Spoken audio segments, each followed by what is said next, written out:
First question is from Vicki Young of the BBC. Vicki. Mr. Gove, the Prime Minister has coronavirus. The Health Secretary does as well. The Chief Medical Officer is in isolation. People will be looking at this and may be wondering whether you haven't been taking your own advice or you maybe acted too slowly when it came to stopping the spread of coronavirus. Another question, please, to Sir Simon Stevens. We've had cancer patients getting in touch with the BBC today, very worried about the cancellation or postponement of their treatment or operations, many of them worried that their own lives may be being put at risk. And a question for Dr. Harris, if I could, can you be more precise about the peak of this outbreak? Well, thank you, Vicki. I'll turn to Simon and to Jenny in a second. I think the fact that both the Prime Minister and the Health Secretary have contracted the virus is a reminder that the virus does not discriminate. We are all at risk, and that is why it is so important that we practice social distancing measures. Those are in place in government. Ministers are working remotely and from home using video conferencing in order to make sure that we can follow the strict advice that all of us should be following in order to help to protect the NHS. Simon. On the question of cancer care, we've been clear that we do want essential and urgent cancer treatments to continue, but that cancer specialists should have the opportunity with their patients to decide whether it is more risky for somebody to embark on treatment at this particular time, given that you are more vulnerable to infection if you begin a course of treatment, perhaps chemo, or become immunocompromised as a result. So those are clinical decisions that will need to be taken. We've also agreed a landmark deal with all of the independent hospitals across the country, which has given us the ability to look after patients away from the busy hospitals that are treating coronavirus.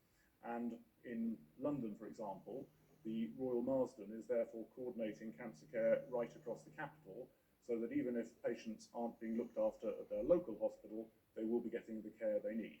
But these are very difficult and sensitive judgments that need to be made with the full involvement of cancer clinicians as well as patients. Thank you, Simon. Jenny. Thank you. Yes, I'm going to be a little bit repetitive. The same question I think was asked yesterday from a different media colleague.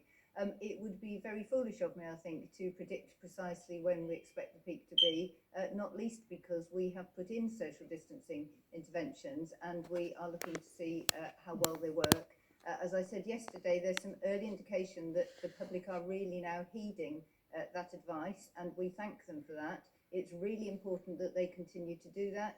We do not expect to see a significant change in our numbers for 2 or 3 weeks, and so we really need people to stick with us and stick to those social distancing interventions for that period. We are, of course, monitoring that data daily, and we will obviously, when we've got a firm prediction, then we'll be happy to share that with you. Thank you. Thank you, Vicki. I'll now turn to Carl Dillon of ITV. Thank you, Mr. Gove. Obviously, it's good news that we've heard that the Prime Minister is only experiencing mild symptoms, but I'd like to know, what is the plan should the Prime Minister not be able to do his work?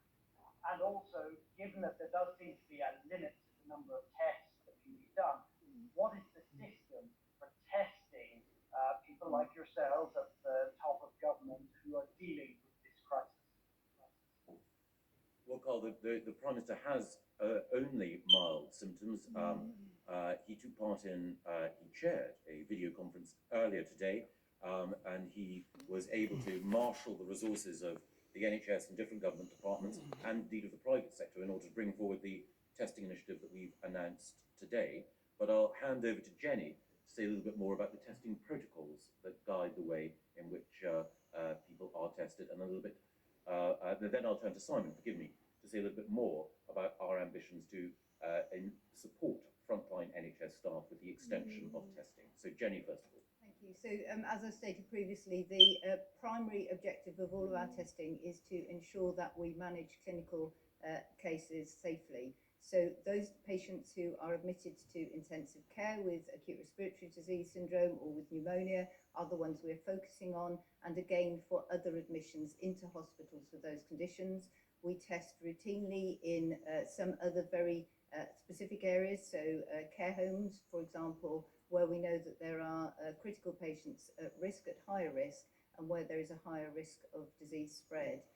The basis of all of this is, firstly, that you must have clinical symptoms. The default position without that is you would not be tested.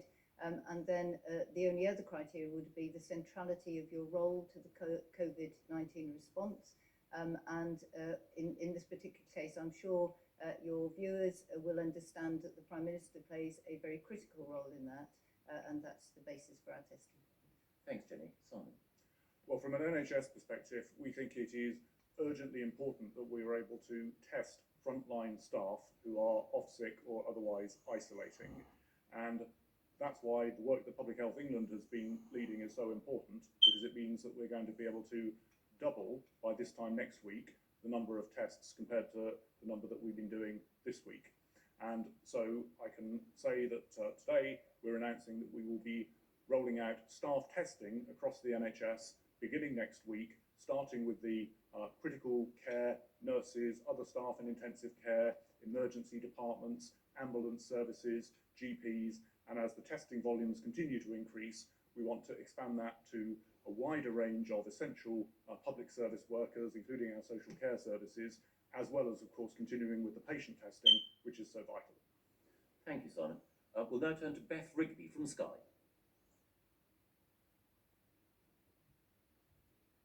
Hi, can you hear me?